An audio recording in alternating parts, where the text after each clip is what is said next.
The year was 1517, and a German monk named Martin Luther was about to change the world with a simple observation about money. He watched as common people emptied their purses to buy what the church called indulgences, literal tickets to heaven that promised to reduce their time in purgatory. The church's sales pitch was brilliant in its simplicity: pay now, suffer less later. But Luther saw something else entirely. He saw an institution that had turned salvation into a commodity, and in that moment, he realized that to understand the church, you had to follow the money. What Luther discovered that day would echo through centuries of religious history, revealing a truth so powerful that it would split Christianity itself.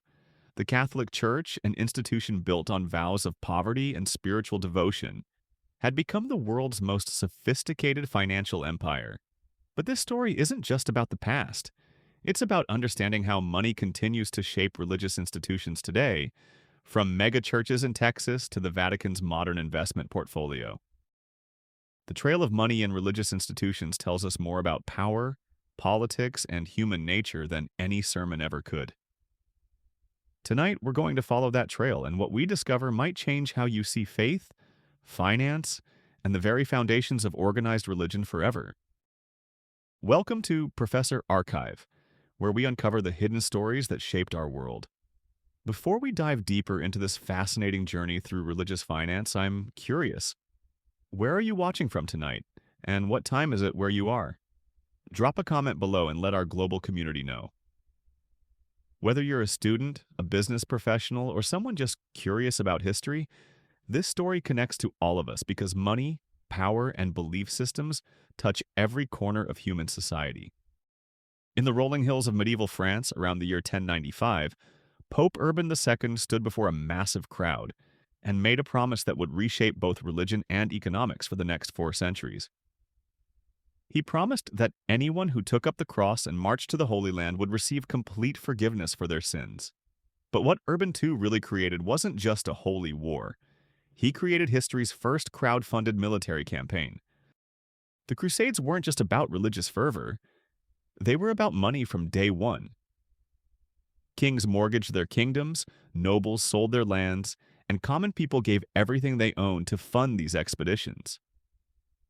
The church became the world's first international bank, collecting donations from across Europe and funneling them into what was essentially a series of military ventures. The Knights Templar, originally formed to protect pilgrims, quickly evolved into Europe's most powerful financial institution, inventing concepts we still use today like letters of credit and international banking. But here's where the story gets interesting. The Templars became so wealthy and powerful that they began lending money to kings and emperors. They owned vast estates across Europe, operated their own fleet of ships, and accumulated treasure that legends still speak of today. Their wealth became their downfall.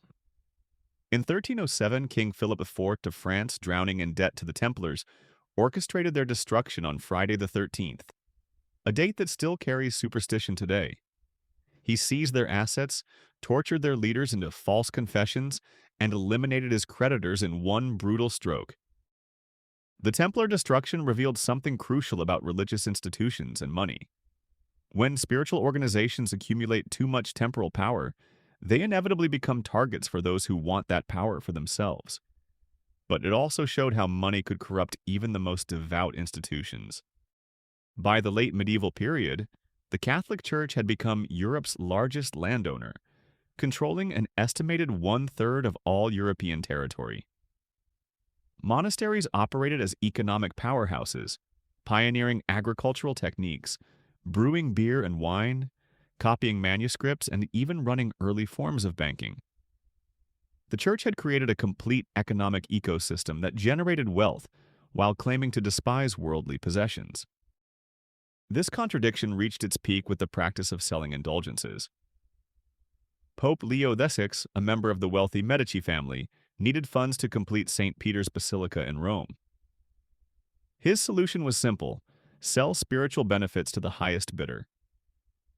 The church created a complex pricing system where different sins required different payments. Murder? That would cost you more than theft. Adultery? Somewhere in between. They even offered family plans where you could buy forgiveness for deceased relatives already suffering in purgatory. Johann Tetzel, the church's most successful indulgence salesman, traveled across Germany with a money chest and a catchy jingle. As soon as the coin in the coffer rings, the soul from purgatory springs. His methods were so aggressive that people borrowed money to buy indulgences, creating a medieval credit crisis around salvation itself. When Luther nailed his 95 Theses to the church door in Wittenberg, he wasn't just challenging theology, he was challenging the church's entire business model. His questions were fundamentally about money. Why should people pay for something that should be freely given? Why was the church, supposedly the richest institution in the world, asking poor people to fund its building projects?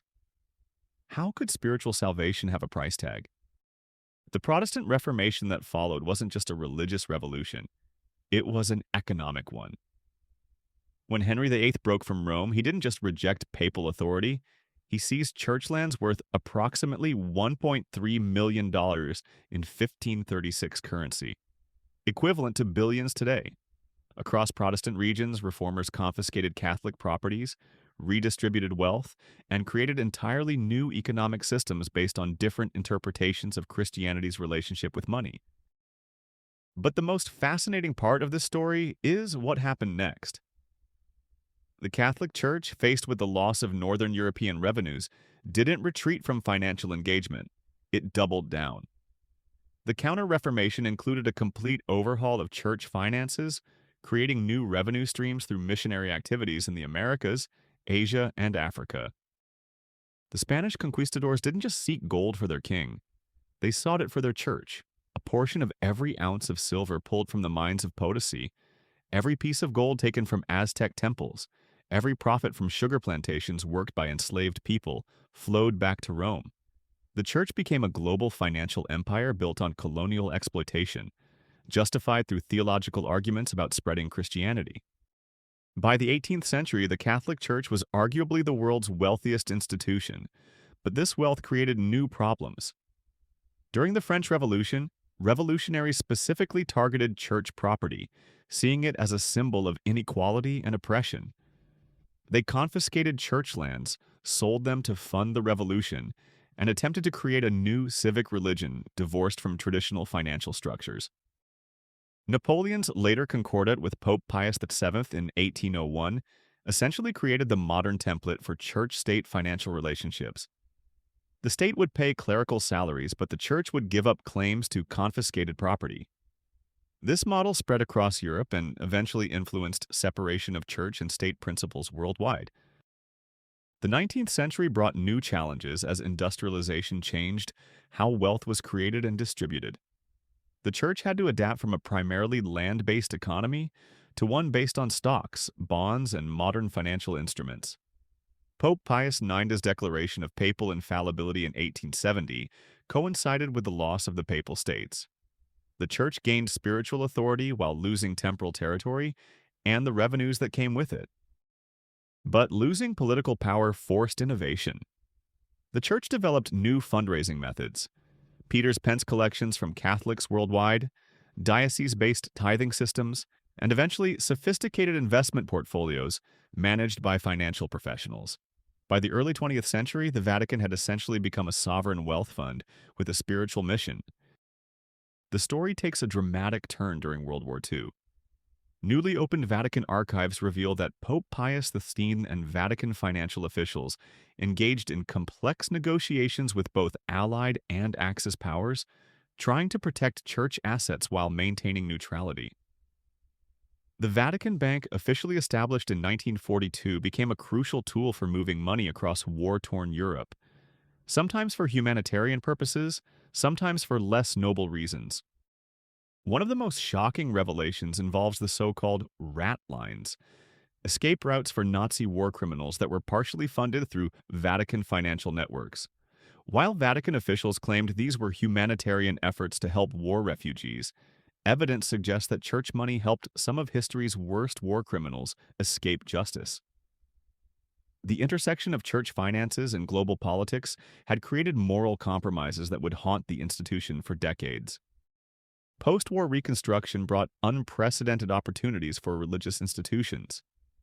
In America, the GI Bill and suburban expansion created a boom in church construction. The Catholic Church alone built thousands of schools, hospitals, and parishes, creating a vast network of institutions that required constant funding and management. This period also saw the rise of what we now call televangelism. Oral Roberts discovered that radio and television could transform religious fundraising, reaching millions of potential donors simultaneously. His success inspired countless imitators who turned religious broadcasting into a multi-billion-dollar industry. The prosperity gospel, the idea that God rewards faith with material wealth, became a powerful fundraising tool that perfectly aligned spiritual and financial motivations. By the 1970s, some religious leaders had built media empires that generated enormous wealth. Jim Bakker's PTL network, Jimmy Swaggart's global ministry, and Pat Robertson's Christian Broadcasting Network became case studies in how modern technology could amplify traditional religious fundraising methods. But they also became cautionary tales when financial scandals exposed the darker side of mixing money and ministry. The Catholic Church's financial operations became increasingly sophisticated during this period. The Vatican Bank, officially known as the Institute for the Works of Religion, began operating like a modern investment bank, managing assets worth billions of dollars. However, its secretive nature and lack of transparency created opportunities for money laundering, tax evasion, and other financial crimes. The most notorious scandal erupted in 1982 with the collapse of Banco Ambrosiano and the mysterious death of its chairman, Roberto Calvi, found hanging under London's Blackfriars Bridge. Investigations revealed that the Vatican Bank had been deeply involved in Ambrosiano's questionable dealings, including connections to Sicilian mafia money laundering and covert funding of political movements in Latin America. Archbishop Paul Marcinkus, who ran the Vatican Bank for nearly 2 decades, became a central figure in these scandals. Italian prosecutors sought his extradition, but Vatican sovereignty protected him from prosecution. His famous quote, "You can't run the church on Hail Marys," perfectly captured the tension between spiritual mission and financial reality that continues to challenge religious institutions today. The 1990s and 2000s brought new crises that further complicated the relationship between church finances and public trust. The sexual abuse scandals that erupted worldwide forced the Catholic Church to pay billions in settlements, legal fees, and victim compensation. Diocese after diocese declared bankruptcy, not because they lacked assets, but because legal liabilities exceeded liquid resources. These scandals revealed how financial structures within the church had sometimes been used to hide problems rather than solve them. Bishops transferred problem priests between parishes partly to avoid financial liability. Insurance policies were structured to minimize exposure to abuse claims. Legal strategies focused on protecting assets rather than protecting victims. But perhaps the most significant change came with Pope Francis's election in 2013. For the first time in centuries, the Church had a leader who explicitly challenged the institution's relationship with wealth and power. Francis appointed Cardinal George Pell to reform Vatican finances, bringing in outside auditors, implementing modern accounting standards, and attempting to increase transparency. The reforms revealed shocking financial mismanagement. The Vatican had been operating without a proper budget. Departments controlled secret funds, and millions of dollars had simply disappeared into unaccounted expenses. One investigation discovered that the Vatican had invested in Hollywood films, including one about Pope Benedict XVI, creating the surreal situation where church money funded a movie about their own leader. Cardinal Pell's reforms also uncovered what became known as the London property scandal. Vatican officials had invested over $400 million in a luxury London property development, but the deal was so poorly structured that the church stood to lose hundreds of millions of dollars.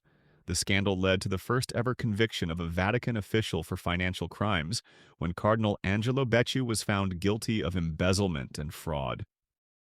Today's religious financial landscape looks dramatically different from Luther's time, but the fundamental tensions remain the same. Modern megachurches operate like corporations, with senior pastors earning millions while preaching to congregations struggling with poverty. The prosperity gospel has evolved into sophisticated wealth-building seminars that promise spiritual and financial success to those who donate generously. Joel Osteen's Lakewood Church in Houston generates over $80 million annually, much of it from book sales, speaking fees, and donations from the 52,000 people who attend services each week. Kenneth Copeland's ministry owns multiple private jets, justified as necessary tools for spreading the gospel efficiently. Creflo Dollar famously asked followers to donate $65 million for a new private jet, arguing that commercial travel hindered his ministry. These modern examples echo medieval indulgence sales and their promise that financial generosity will be rewarded with spiritual benefits. The language has changed. Instead of reducing purgatory time, donations now promise breakthrough blessings and divine favor. But the underlying transaction remains similar. Technology has also transformed religious fundraising in ways that would astonish earlier generations. Churches now accept cryptocurrency donations, use AI to optimize giving campaigns, and employ social media influencers to reach younger demographics. Some religious organizations have developed apps that make tithing as easy as ordering food delivery, removing traditional barriers to religious giving. The COVID-19 pandemic accelerated these technological changes while creating new financial pressures. Churches that relied on physical attendance saw donations plummet when services moved online. Many religious institutions discovered that virtual attendance was much higher than in-person attendance, but virtual giving was significantly lower. This forced rapid innovation in digital fundraising methods and revealed how much religious finance depended on the social pressure of physical gatherings. But technology has also enabled new forms of transparency and accountability. Websites like GuideStar and Charity Navigator now provide detailed financial information about religious organizations, allowing donors to see exactly how their money is used.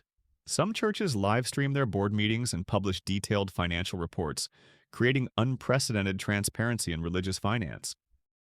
The question facing religious institutions today is whether they can maintain spiritual authenticity while engaging with modern financial systems. Pope Francis continues to advocate for what he calls a poor church for the poor, selling papal artifacts to fund refugee assistance and challenging Catholics to examine their relationship with material wealth. But even under his leadership, the Vatican maintains a sophisticated investment portfolio and operates like a sovereign wealth fund. Protestant churches face similar challenges. Many denominations are grappling with declining membership and aging congregations, forcing difficult decisions about closing churches, selling property, and reducing programs. The Presbyterian Church USA has lost over half its membership since 1965, creating a financial crisis that threatens the denomination's survival. Some religious leaders argue that financial engagement is necessary for effective ministry in the modern world. Building schools and hospitals requires capital. Feeding the hungry and housing the homeless costs money. Supporting missionaries and maintaining historic churches demands ongoing revenue streams. They contend that rejecting all financial engagement would essentially mean abandoning the practical aspects of religious work. Others maintain that excessive focus on money corrupts religious institutions from within. They point to studies showing that churches with larger budgets don't necessarily produce better spiritual outcomes for their members. They argue that the wealthiest religious institutions often become more focused on preserving their assets than serving their stated missions. The evidence supports both perspectives. Religious institutions have funded countless hospitals, schools, and charitable organizations that have improved millions of lives. The Catholic Church operates the world's largest network of healthcare facilities. Religious organizations provide more disaster relief than most government agencies. Faith-based institutions house hundreds of thousands of homeless people and feed millions of hungry families annually. But religious finance has also enabled corruption, exploitation, and abuse. Money has been used to silence victims, purchase political influence, and maintain systems of inequality. The wealthiest religious leaders often live lifestyles that seem incompatible with their spiritual teachings, while their followers struggle with poverty and debt. Perhaps the most important lesson from this financial history is that money is never neutral. Whether flowing into religious institutions or out of them, money carries power that shapes behavior, influences decisions, and determines priorities. Religious leaders who claim that money doesn't matter are usually the ones who have enough of it to not worry about where their next meal will come from. The future of religious finance will likely depend on how well institutions can balance spiritual authenticity with practical necessity. Younger generations, particularly millennials and Gen Z, are increasingly skeptical of religious institutions that accumulate wealth while preaching spiritual values. They demand transparency, accountability, and evidence that their donations create meaningful change. Some religious organizations are experimenting with radical approaches to this challenge. The Episcopal Diocese of California has committed to paying reparations for its historical involvement in slavery. Despite the enormous financial cost, several megachurches have voluntarily reduced their pastors' salaries and increased their charitable giving. Some denominations are exploring cooperative ownership models where local churches share resources and decision-making authority. If you found this deep dive into religious finance as fascinating as I have, consider showing your support with a super thanks. Your contributions help us continue uncovering these hidden stories that connect our past to our present. Every bit of support, whether it's a like, a share, or a super thanks, helps Professor Archive bring you more of these investigative historical documentaries. The relationship between money and religion will continue evolving as both institutions and societies change. Cryptocurrency, artificial intelligence, and global economic shifts will create new opportunities and challenges for religious finance. But the fundamental questions that Luther raised 5 centuries ago remain relevant. How can institutions dedicated to spiritual truth maintain their integrity while navigating worldly financial systems? When does practical necessity become spiritual compromise? And who benefits when religious organizations accumulate wealth and power? These questions don't have easy answers, but they're worth asking because they reveal something essential about human nature. We are creatures capable of both profound spiritual insight and breathtaking material greed, sometimes simultaneously. Religious institutions reflect this duality because they're made up of human beings who struggle with the same contradictions we all face. The story of money and religion is ultimately a story about choices. The choices we make individually and collectively about what we value, how we organize our societies, and what we're willing to sacrifice for our beliefs. Whether we're dropping coins into a collection plate, donating online to a favorite ministry, or questioning how religious institutions use their resources, we're all participants in this ongoing story. Understanding this history doesn't require us to become more or less religious, but it should make us more thoughtful about how money and power operate in all institutions, religious or otherwise. The same dynamics that transformed medieval monasteries into economic powerhouses operate in modern corporations, governments, and nonprofit organizations. The same tensions between idealistic mission and practical necessity appear wherever human beings try to organize themselves around shared values. The next time you see a magnificent cathedral, a sprawling religious campus, or a charismatic preacher asking for donations, remember Luther's simple insight. To understand any institution, follow the money. Not because money is evil or because religious faith is a scam, but because money reveals what people and institutions actually value, regardless of what they claim to believe. This has been another investigation from Professor Archive, where we believe that understanding the past helps us navigate the present.